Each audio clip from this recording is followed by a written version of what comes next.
Is the pre-tribulation rapture in the words of Jesus? There are moments when a single question can shake your heart, awaken your spirit, and draw you deeper into the words of Jesus than ever before. And this is one of those questions. Did Jesus himself teach a pre-tribulation rapture? Not Paul, not John, not theologians across the centuries, but Jesus our Lord, our shepherd, our teacher. Because if Jesus spoke about it, then everything changes, and if he didn't, then everything else we believe must be re-examined. Maybe you've wondered about this quietly. Maybe you've heard debates, arguments, or confusion surrounding the end times. Or maybe you've simply felt in your spirit that time is short and you want to be absolutely sure of what Jesus actually said. And that's exactly why this message matters. Because when you open the Gospels with fresh eyes, when you stop reading Jesus' teachings as distant stories and start reading them as direct revelation, you begin to see something powerful. Jesus did speak about a sudden rescue of his people. He did describe a moment that the world would not expect. He did reveal a separation where the ready are taken and the unprepared are left behind, not through complicated prophecy charts, but through simple words, clear examples, and unmistakable warnings. Jesus didn't hide the truth of his return. He wove it into his parables. He anchored it in the days of Noah and Lot. He warned that his coming would be like a thief, unannounced, unexpected, and only for those who truly belong to him. And he commanded his followers to stay ready, stay awake, and stay watchful, because this moment would come before the world enters its darkest hour. This isn't about fear, it's about clarity. It's about hearing the voice of Jesus, without the noise of tradition or confusion. It's about seeing his love and protection in the very patterns he chose to reveal. If you've ever asked, is the pre-tribulation rapture actually in the words of Jesus? Then stay with me, because by the time you finish this message, you won't only have an answer, you will have confidence, you will have understanding, and you will have a deeper love for the one who promised to come again and gather his people to himself before judgment falls. Part 1. Jesus described a sudden and unexpected rescue for his followers. When Jesus spoke about his return, he didn't describe it in vague or distant terms. He spoke with a clarity that made the disciples sit up and lean in closer. He revealed a coming that would not resemble the dramatic, world-shaking moment of his second coming. Instead, he described an intimate, sudden, and unexpected moment, a moment meant only for those who belong to him. Jesus said he would come as a thief, not because he is taking something that doesn't belong to him, but because his coming would be quiet to the world and precious to those who are his. A thief doesn't announce his arrival. A thief doesn't warn the neighborhood. A thief appears suddenly and selectively. Jesus used this imagery intentionally. He wanted his people to understand that the first phase of his return would be unpredictable, surprising, and invisible to the unbelieving eye. When Jesus said, "Two will be in the field, one will be taken and the other left," he wasn't painting a poetic image. He was describing the very nature of this rescue. The world continues its routine, working, eating, planning, living, completely unaware of what is about to happen. And then, in an instant, without warning, the separation occurs, not based on church attendance, not based on head knowledge, but based on readiness. Those prepared are taken. Those unprepared remain. Jesus presents this as a quiet event to everyone except the ones taken. This moment does not resemble the second coming, where every eye will see him. In fact, Jesus draws a clear contrast. The second coming will shake the heavens, split the sky, and cause the nations to mourn. But this first coming happens while the world sleeps spiritually. Jesus drives this point deeper when he compares his return to the days of Noah. He doesn't focus on the flood itself. He focuses on the moment Noah entered the ark. People were eating, drinking, marrying, building, laughing, and living without concern. Life looked normal. The storm wasn't visible yet. But before a drop of rain touched the ground, Noah and his family were sealed inside the ark by the hand of God. Jesus emphasizes that the world didn't understand until it was too late. They didn't see the danger, they didn't feel the urgency. They didn't realize the righteous had already been lifted to safety before the judgment fell. And then Jesus adds the example of Lot. He says his return will also mirror the days of Lot. Lot did not stand in the fire when judgment fell. He wasn't told to endure it. He wasn't told to survive it. He was physically removed from the city before the fire came.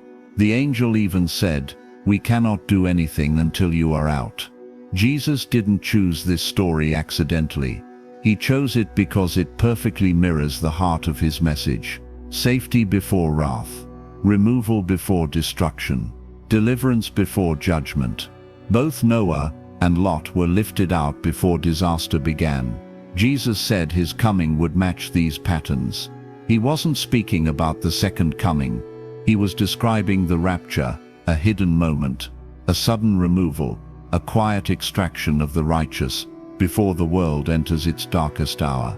When Jesus spoke these words, he wasn't offering speculation. He was revealing a divine pattern, a pattern that always places the righteous in safety before judgment begins. And he wanted his followers to understand that this is exactly how his return for them would unfold. Part 2. Jesus used Noah and Lot to confirm a pre-tribulation pattern. When Jesus wanted his followers to understand the timing and nature of his return, he didn't use complicated details. He didn't rely on symbolism that only scholars could interpret. Instead, he took two of the clearest, simplest, most familiar stories his listeners already knew: Noah's deliverance and Lot's escape. And he said plainly that his coming would mirror these moments. If Jesus had intended the church to endure the tribulation, these two examples would make no sense. But if he intended a pre-tribulation rescue, they are perfect. Jesus begins by highlighting the days of Noah. He describes a world living as if nothing is wrong. A world unaware of the storm about to break. People were going about their lives normally, but Jesus doesn't emphasize the flood. He emphasizes the moment Noah entered the ark. Before judgment came, the righteous were placed in divine protection.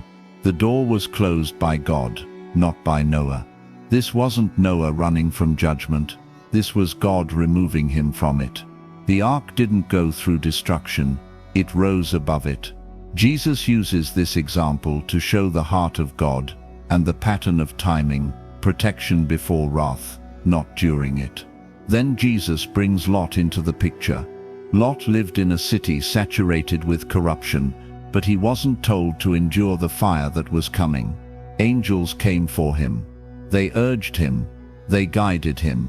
They pulled him out. And Jesus stresses this, the moment Lot was safely removed, judgment fell. Not a day later, not gradually. The same day, Jesus uses this precise detail to show that removal precedes wrath. In both examples, judgment could not begin until the righteous were gone. Jesus didn't randomly choose Noah and Lot. He chose them because they reveal a pattern God always follows. God does not pour out wrath on the righteous. He does not mix judgment with mercy. He separates before he strikes. He rescues before he judges. And Jesus told his disciples that his coming would follow this very same pattern. The church is not appointed to wrath. And Jesus made it clear that the tribulation is exactly that, wrath. Judgment, fire, global shaking. Nothing in the Gospels suggests believers will endure that moment. Everything Jesus said suggests the opposite. So when Jesus pointed to Noah and Lot, he was doing more than telling stories. He was revealing timing.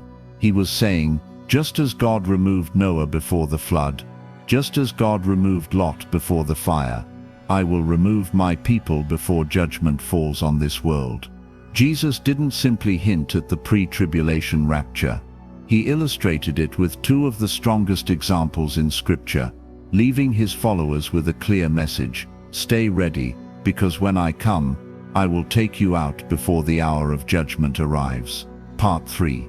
Jesus revealed two distinct phases of his return. One of the greatest misunderstandings in end-time teaching is the assumption that every verse about Jesus' return refers to the exact same moment.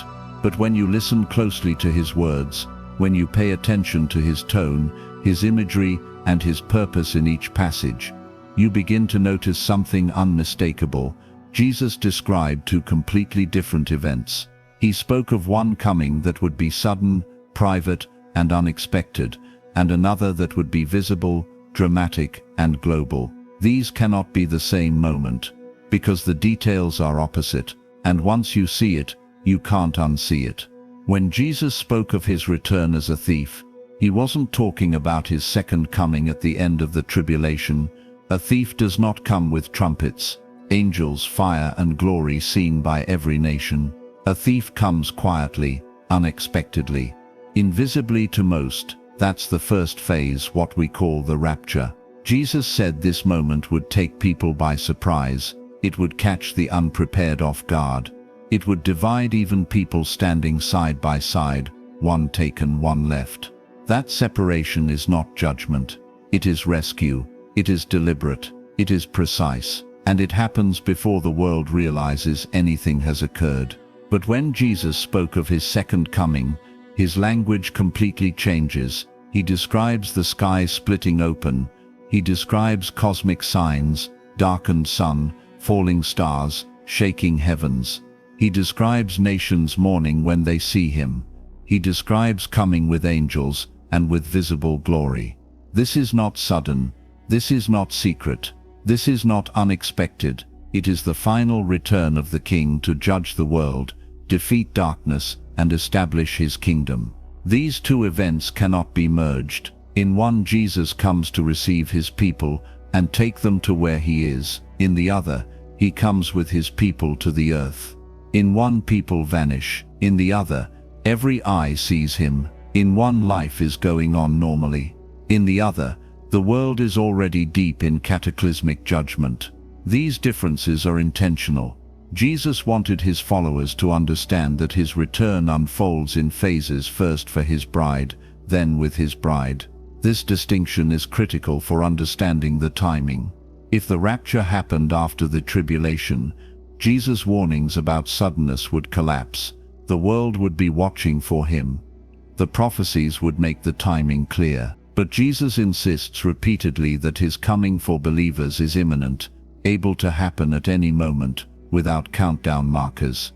And that is only possible if the rapture takes place before the tribulation begins. Jesus didn't hide this truth. He layered it. He separated the private gathering from the public return through his teaching style itself. He wanted believers to stay alert, not for the Antichrist, not for global destruction, but for him. And once you understand these two phases, the pre-tribulation rapture becomes not only logical, it becomes the only interpretation consistent with the actual words of Jesus. Part 4. Jesus promised escape from wrath, not endurance through it. There is a striking theme in the teachings of Jesus. He never once told his followers to prepare to endure the wrath of God. Not once. He never said, "Get ready to face the judgments of Revelation." He never instructed his disciples to survive the rise of the Antichrist. Instead, Jesus spoke about something entirely different. He promised escape. He promised deliverance. He promised removal before wrath. And he instructed believers to pray for exactly that. In Luke 21:36, Jesus gives one of the clearest statements on timing. "Watch therefore, and pray always, that you may be counted worthy to escape all these things that will come to pass, and to stand before the Son of Man." Escape all these things, not endure them, not witness them, escape them. Jesus wouldn't command his followers to pray for something that he never intended to grant. His instruction reveals his intention to provide a way out for his people before judgment arrives. Jesus also made it clear that the tribulation is not aimed at his church. It is described as a time of wrath, a time of judgment, a time of global upheaval. But Jesus said the church is not appointed to wrath.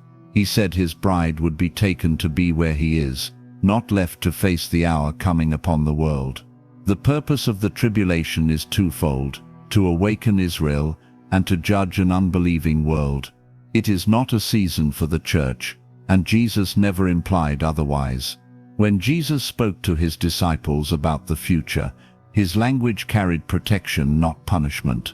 He spoke of preparing hearts, not preparing bunkers. He spoke of watchfulness, not survival strategies. He spoke of readiness, not resistance. He warned about deception, not about plagues. He emphasized intimacy with him, not endurance through divine wrath. Jesus knew the Father's character. He knew that God separates the righteous before judgment, and he reaffirmed this pattern by promising his people escape. Even in his parables, Jesus reinforces this truth. The wise servants are taken into the presence of the Master before judgment falls on the unfaithful.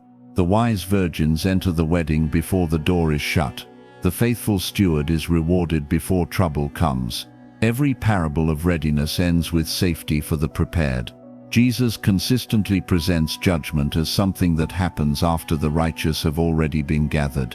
Jesus wants his people expecting him, not the Antichrist. He wants them looking for his voice, not the signs of wrath. He wants their hearts leaning upward, not bracing downward. The promise of escape isn't about running from hardship. It's about aligning with the heart of the shepherd who rescues his sheep before danger strikes. Jesus never told believers to endure the tribulation because he never intended them to be here for it. His message was clear: stay awake, stay ready, stay close, because when the hour of judgment comes, you won't be on the earth to experience it. Instead, you will be standing before the Son of Man, safe in his presence, held in his arms, rescued by his promise. Part 5. Jesus commanded his followers to stay ready for an imminent return. One of the most powerful confirmations that Jesus taught a pre-tribulation rapture is the urgency in his voice when he spoke about readiness.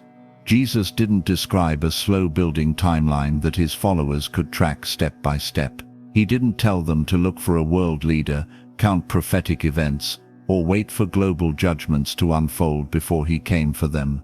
Instead, he commanded continual readiness, daily preparedness for a moment that could take place at any time.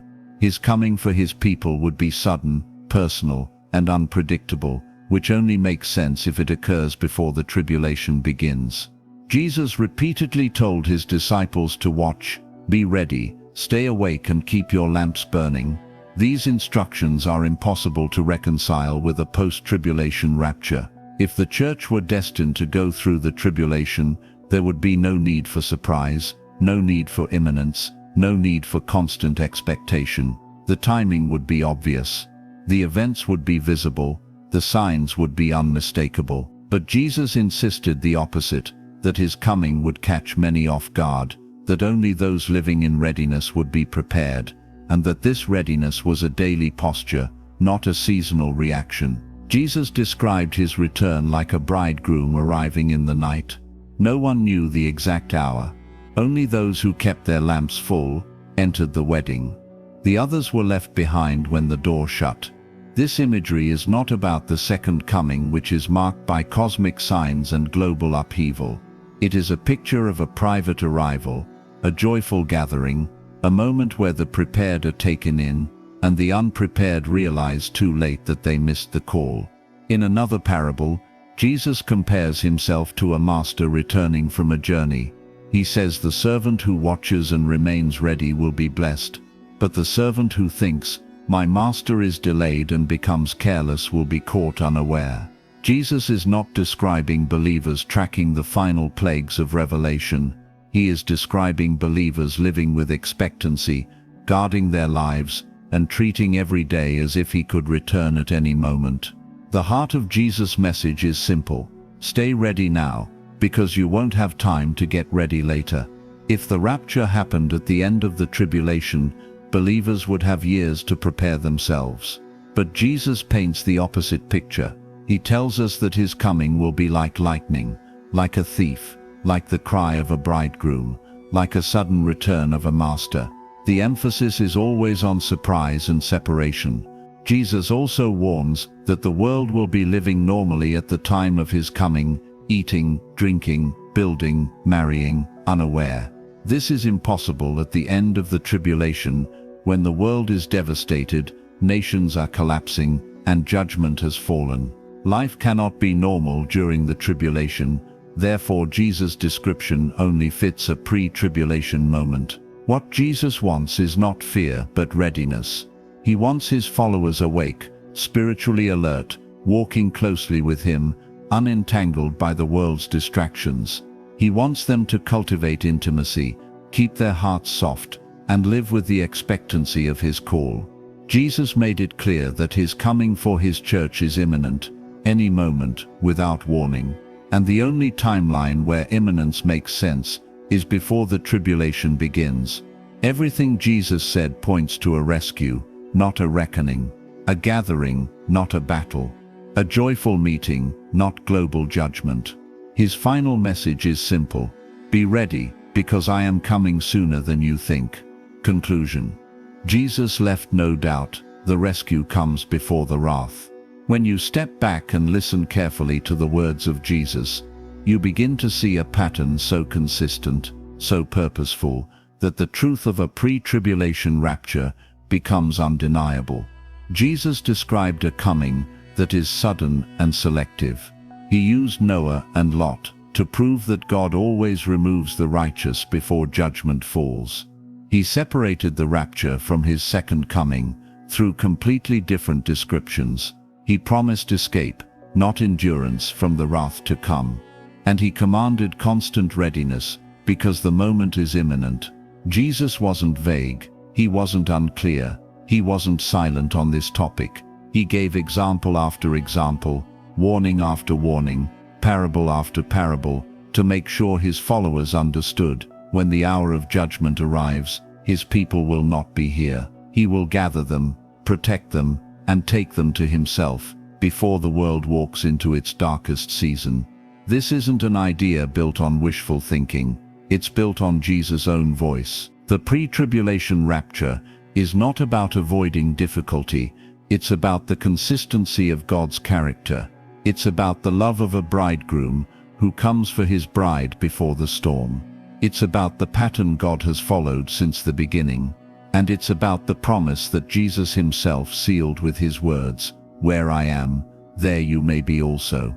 The world is moving quickly, the signs are intensifying, the spiritual atmosphere is shifting, and Jesus is calling his people to be awake, ready, and watching.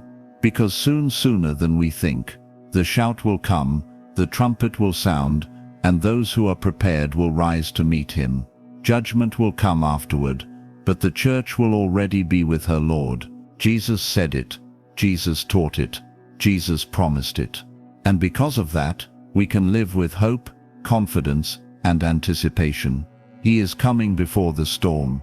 He is coming for his people. He is coming soon.